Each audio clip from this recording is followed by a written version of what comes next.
Hello and welcome back to my Carolina homestead. If you're new, my name is Michelle and today I'm making a plantain and wild lettuce salve. This salve is going to be great for any type of stings, bites, poison ivy, eczema, psoriasis, and even diaper rash. This salve is my go-to recipe for any type of skin irritation that you may have. So first I'm going to go out into my yard and go foraging for some plantain. Plantain is readily available in the Carolinas right now. It is a common yard weed. You can find them in your yard, you can find them in parks, you can find them along roadways. Just remember, if you are foraging near a road, you do not want to forage anything that is within 10 feet of the roadway. Plantain is very easily identifiable. As you can see, it has the veins that come from the center point at the base of the leaf. Then those veins separate through the body of the leaf. You can see that the veins are protruding, and this particular species is called black seed plantain. There are over 200 types of plantain species, so for this recipe you can use black seed, broadleaf, or narrowleaf plantain, which are readily available in the Carolinas. Plantain is the itch reliever and the skin soother portion of this recipe. Now I'm going to go forage for some wild lettuce, and the wild lettuce is going to be used for pain relief of the skin. The wild lettuce is the perfect complement to the plantain to really solve just about any of your skin irritation problems. Now I'm in a different area foraging for wild lettuce. But as you can see, the leaves on this, they are pointy, and on the back side of your lettuce, down that center vein, it will have little. It is kind of difficult to see, but I'm turning this leaf over so you can see the back side of that vein, and it's got the little hairs on it. You can also put a little cut in the stalk that the leaves grow from, and you'll see a white milky substance that will come from that. That's called the latex, and that has a lot of the pain relieving properties in it, but today I'm just going to be using the leaves of this wild lettuce. They almost remind me of dandelion leaves, except the top leaf is very pointed at the top instead of rounded like a dandelion. Now that I have all of the plants that I foraged today, I do have some dandelion there in the middle, but I'm not going to use that for this salve. I'm going to get everything washed, and what I do is I start by putting the leaves in water, and I have them soaked with a little bit of white vinegar. And that just will kill and disinfect the leaves, remove any bugs or things like that you don't want in your product. So I will let this sit for about 5 minutes. If you let this sit too long, the vinegar will cause the plantain leaves to turn black. So you definitely want to take this out of the vinegar within 5 to 7 minutes. After that's done, I rinse everything thoroughly, really thoroughly, to make sure anything is off of the leaves. And then I will put them in a salad spinner. Sorry for the lack of focus, but I'll put that in a salad spinner and really get that water out. And then I'll lay them out on towels in my dining room table to dry for 24 hours, or you can put them in a dehydrator to speed up that process. So you're not going to dehydrate them, you just want to make sure that they have no water on them because you're going to be infusing these into an oil. Now that all of my plants are dry, it's time for me to start the process of infusing my oils for this salve. So as you can see, I have 2 saucepans. And I have them on medium-low heat. I'm going to be making 2 batches of this salve today, so I also have 2 mason jars there because I'm going to be using these in the saucepans with a double boiler method. But first I'm going to start off with my plantain here, and I'm going to get this chopped up so that I can expose as much surface area as possible and extract all of those itch relief properties right out of that plant. And then I'll follow up by doing the same thing with that wild lettuce.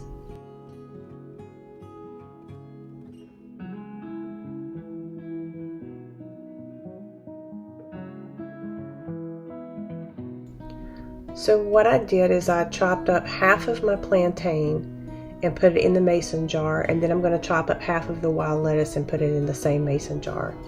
I just want to have the same amount of wild lettuce and plantain in each jar before I add the oil. So I'm just going to continue this until all the plants are chopped up and added to these jars.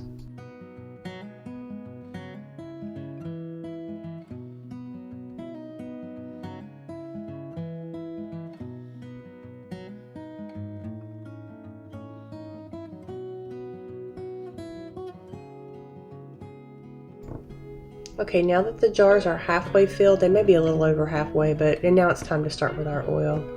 So here I have some unrefined coconut oil, and what I'm going to do is melt this down. What I want is 3/4 cup coconut oil that has been melted, so that's how much I need to continue with my recipe. So I'll just keep adding that in until I get to 3/4 of a cup of melted coconut oil.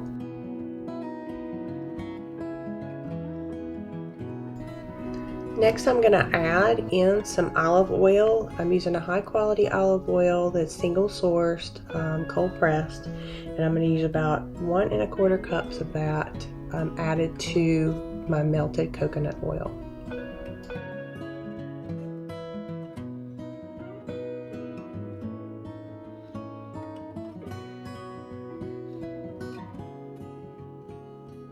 So I'm just going to stir really well the olive oil and the melted coconut oil together to combine.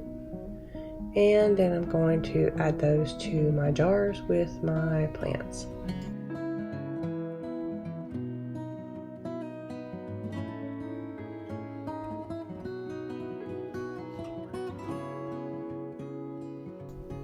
To this, I'm going to add sweet almond oil to this mixture. I'll be adding 1/2 cup of sweet almond oil to each jar.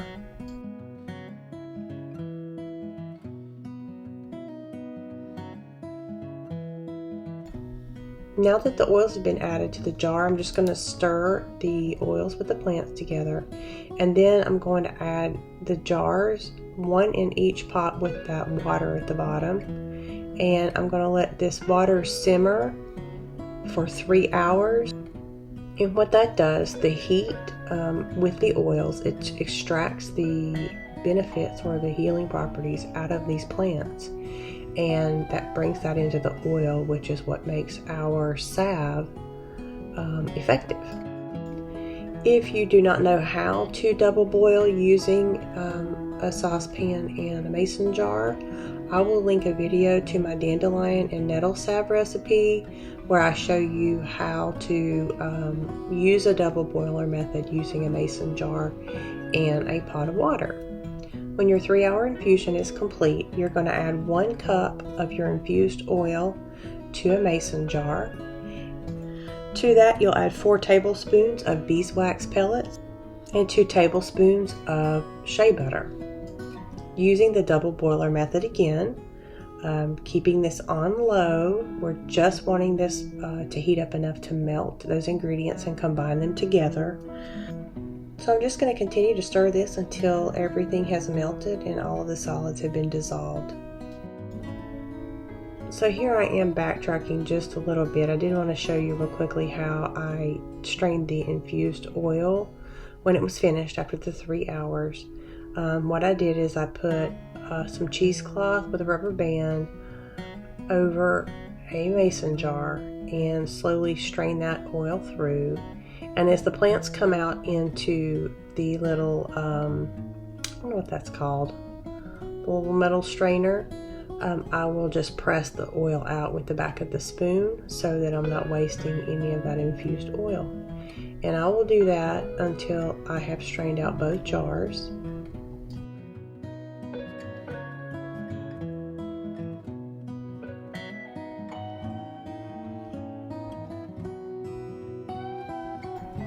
So now I'm getting ready to add the essential oils, which also aid in the effectiveness of this salve. They also add a nice fragrance to it as well. An important thing to know is that when your infused oil is finished, you do want to let it cool, because adding essential oils into hot infused oil will evaporate them, so you don't want to waste your good essential oils. So for this recipe, I'm going to use chamomile, tea tree, and lavender. And to my cooled oil, I'm going to add 25 drops of chamomile, 20 drops of tea tree, and 25 drops of lavender essential oils. And I'll use the same recipe for both batches. Chamomile essential oil is anti-inflammatory. It's great for itching, bug bites, and stings. It also helps with mild allergic reactions. Tea tree prevents microbes in any wound. It reduces infection, and it's a natural antihistamine. Lavender is calming to the skin, and it reduces pain and itch, and bug bites and bee stings. So once you've added your essential oils, you want to stir them thoroughly to combine, and then you should be ready to fill your containers. Be sure that your containers have been thoroughly cleaned, washed, and thoroughly dried. You don't want any water in your containers. Water can contribute mold growth in your tins or your mason jars, whatever you use to store your salve, so make sure they're thoroughly dried.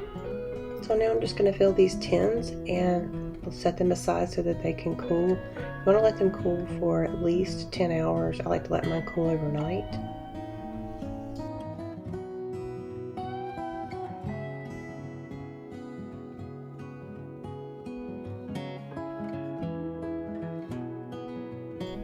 Now we have this all-natural, homemade salve, which is great for any type of skin irritation, psoriasis, bug bite, you name it. It's just your go-to solution for any skin problems you may have. Thank you so much for stopping by my Carolina homestead. If you enjoy content like this, please let us know by liking our videos and subscribe to our channel and click that notification bell for more videos coming soon. Thank you so much. See you next time and take care.